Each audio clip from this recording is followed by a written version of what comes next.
एक नन्ही सी प्यारी सी होनहार गुड़िया नेपाल देश के रोहतक जिला के ग्राम बंकुल के साधारण गरीब परिवार में जन्मी। नाम था अनीता। पिता शिव गोविंद प्रसाद एवं माता श्रीपति देवी के घर जन्मी पुत्री काफी हंसमुख चंचल भी थी। जैसे जैसे पुत्री बड़ी होती गई, वह पढ़ाई में काफी रुचि रखने लगी। वो एक ऐसा दौर था जब कोई भी माता पिता अपने बच्चे को पढ़ाने में सक्षम नहीं हुआ करते थे। यहाँ तक कि कुछ लोगों की छोटी मानसिकता में पढ़ाई को अभिशाप माना जाता था। लेकिन माँ की दुलारी बेटी का पढ़ाई से मन नहीं हटा। घर से विद्यालय दूर होने की वजह से आने जाने में कठिनाइयों का सामना करना पड़ता था, लेकिन अनीता जी का पढ़ाई की इच्छा शक्ति एवं रुचि कभी खत्म नहीं हुई। स्कूल जाने की कठिनाई को देखते हुए छठी क्लास में गई तो पिताजी ने साइकिल खरीद दी, जिससे उनका रास्ता आसान हुआ। अनीता देवी ने छोटी सी उम्र से ही दूसरों की मदद करना सीख लिया था, यानी कि पिता की तरह ही समाज सेवा की भावना बचपन से थी। जैसे जैसे बच्ची बड़ी हो रही थी, लोग उनके पिता को ताना भी मारते थे। अरे शिव गोविंद भैया, बेटी के कतनों पढ़ी तो चूल्हे चौका न फूकी हो, मास्टराइन थोड़े बन जाए। लोगों का ताना सुनने के बावजूद भी पिता ने बेटी की पढ़ाई बंद नहीं की। तब तक बच्ची ने उच्च विद्यालय पिपरिया से 10वीं पास कर ली थी। तो माता पिता ने बच्ची की शादी करने का मन बना लिया और बिहार राज्य के ग्राम पीठवा में राम सेवक प्रसाद के सबसे छोटे पुत्र संजय कुमार से 10 जून 1998 को अनीता देवी की शादी संपन्न करा दी गई। अनीता देवी 9 दिन ससुराल में रहकर मायके चली गई और कुछ दिन बाद अपने पति के साथ पटना चली गई। पति प्राइवेट कंपनी में जॉब करते थे।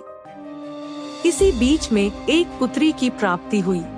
जब बेटी 2 माह की हुई तो समय का पहिया ऐसा घुमा कि पति का एक्सीडेंट हुआ और लंबे उपचार के बाद देहांत हो गया। इनका हंसता खेलता परिवार देखते ही देखते उजड़ गया। पति वियोग में अनीता ने भी ठान ली कि जब पति नहीं रहे तो जी कर क्या करूंगी। आत्महत्या करने की कोशिश की, बार बार कोशिश की, मगर परिवार वालों ने नाकाम कर दिया। बेहोश बदहवास हालात में एक महिला क्या करती। दुनिया में कुछ दिखाई नहीं दे रहा था। उस समय बिल्कुल टूट चुकी थी। अनीता देवी ने जब 2 माह की पुत्री की तरफ देखा तो अनीता के अंदर थोड़ी जीने की इच्छा शक्ति हुई कि अपने लिए न सही, अब अपने बच्चे के लिए जीऊंगी। समय जैसे जैसे कटता गया, अनीता अपने आप को संभालती गई। 6 महीने बाद पारिवारिक कलह के चलते अनीता के ससुर और भैसुर के द्वारा बंटवारा कर दिया गया। अनीता को संपत्ति में हिस्सा नहीं दिया गया। बेदखल कर सिर्फ खाने पीने के लिए अनाज मात्र दिया गया। उस वक्त बेटी ऋतु रानी 7 महीने की हो चुकी थी। अनीता पारिवारिक कलह से नेपाल की राजधानी काठमांडू में अपने भाई राजू कुशवाहा के पास रहने लगी। जब उनकी बेटी ने अपने पैर से डेंगा डेंगी चलना शुरू किया तो उसे देखकर खुशी होती थी, लेकिन जब भी अकेले होती थी तो जीवन पहाड़ लगता था। पति के साथ दाम्पत्य जीवन की यादें हमेशा सताती थी। अनीता को झकझोर कर रख देती थी। उनका प्यार दिल से कभी नहीं निकलता था। इसी बीच उनकी अनुपस्थिति में उनकी हिस्से की जमीन को बेच दिया गया और मांगने पर भी पैसा नहीं दिया गया। मिला तो सिर्फ झगड़ा और नफरत। तभी सन 2003 में सर्व शिक्षा अभियान के तहत शिक्षकों की बहाली शुरू हो गई। अनीता जी नौकरी के लिए तैयार तो हुई, मगर डिग्री नेपाल की होने की वजह से प्रयास असफल हो गया। अनीता ने फिर से पढ़ने की ठानी और 2004 में बिहार बोर्ड से अच्छे अंक से मैट्रिक पास हुई और 2005 में शिक्षा मित्र के तहत राजकीय मध्य विद्यालय जमुनिया खास में शिक्षिका के पद पर नियुक्त हुई। फिर भी अनीता को आगे और पढ़ने की इच्छा हुई।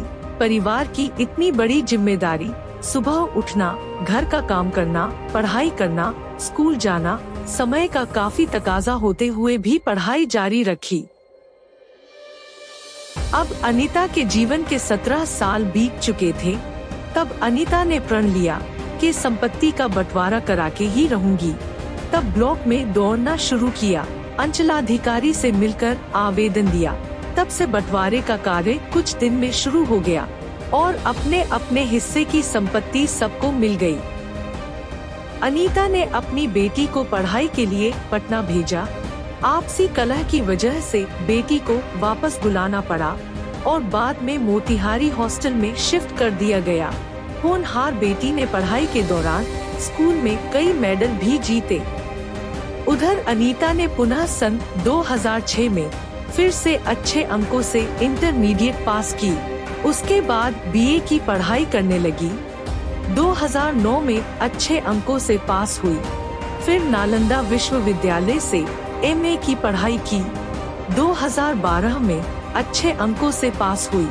फिर इंदिरा गांधी राष्ट्रीय मुक्त विश्वविद्यालय से डीईपी मास्टर ट्रेनर अच्छे अंकों से पास हुई। 2015 में नालंदा ओपन यूनिवर्सिटी में भी एड की पढ़ाई के लिए नामांकन दाखिल किया और पढ़ाई जारी है।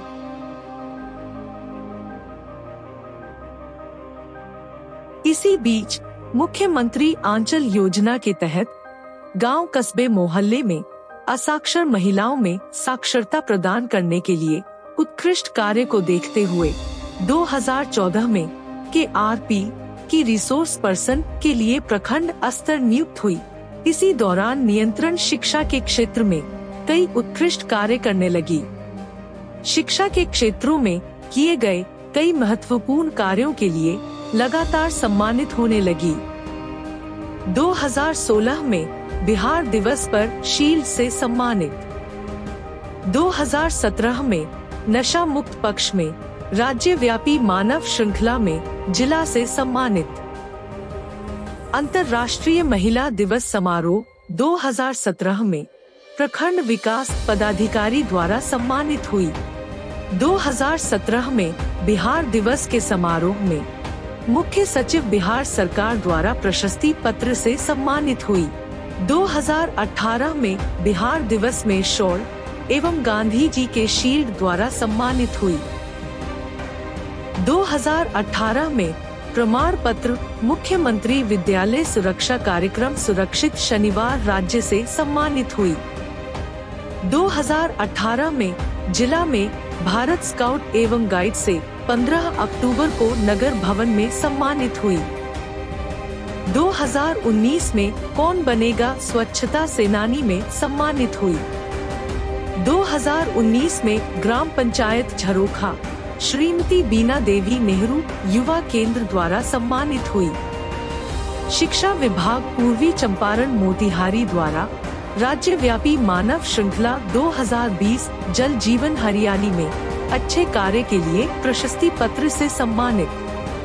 डॉक्टर सर्वपल्ली राधा कृष्ण प्रशस्ति पत्र से सम्मानित। 2 अक्टूबर को ग्लोबल गांधी पीस अवार्ड से सम्मानित। 2020 को गोल्डन बुक ऑफ अर्थ में शामिल होने का सौभाग्य प्राप्त हुआ। शैक्षणिक आगाज से स्मार्ट टीचर से सम्मानित किया गया।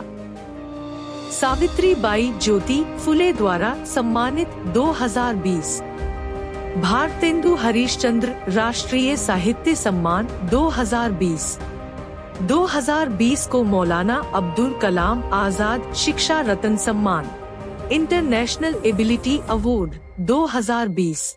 26 अगस्त 2020 को अंतर्राष्ट्रीय मदर टेरेसा अवार्ड द्वारा सम्मानित। जल जीवन हरियाली में अच्छे कार्यों के लिए जिला शिक्षा पदाधिकारी द्वारा प्रशस्ति पत्र द्वारा सम्मानित।